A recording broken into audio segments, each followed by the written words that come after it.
ఏ గజరాజా ఆగు, మీలో ఎవరు కూడా నీళ్ళలోకి వెళ్ళరాదు. అప్పుడు ఏనుగంటుంది, నన్ను ఆపడానికి నువ్వెవరు? అప్పుడు కుందేలంటుంది, నేను చంద్రుడిపై ఉన్న కుందేలుని, నన్ను చంద్రుడు పంపాడు. ఇంకా చంద్రుడు ఇలా అన్నాడు, ఆ ఏనుగులను ఆపు. ఆ ఏనుగులు ఇక్కడ రావడంతో కుందేల ఇల్లులు నాశనం అవుతున్నాయి, ఇంకా వాళ్లకు దెబ్బలు తగులుతున్నాయి. వాటికి నా ఆదేశం ఇవ్వమని పంపాడు. ఏనుగంటుంది, అవునా, నేనేమైనా మూర్ఖుడినా? ఎక్కడున్నాడు చంద్రుడు చెప్పు. అప్పుడు కుందేలంటుంది, ఒక ఏనుగుతో నాతో పంపించండి. అప్పుడు ఆ కుందేలు ఏనుగుల గజరాజని తీసుకుని అక్కడికి వెళ్తుంది. అది రాత్రిపూట. ఇంకా చంద్రుడు కూడా వచ్చాడు. చంద్రుడి నీడను చెరువులో చూపిస్తుంది.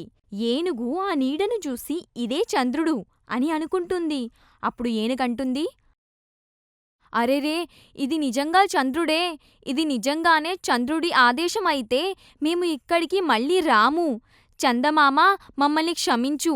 ఇంకా కుందేలు, నువ్వు కూడా మమ్మల్ని క్షమించు. నేను వెళ్తాను. మేము మళ్ళీ ఎప్పుడు ఇక్కడికి తిరిగి రాము. ఇంకా ఏనుగుల గుంపు అక్కడ్నుండి వెళ్ళిపోతుంది. అది చూసిన కుందేలు చాలా ఆనందిస్తుంది.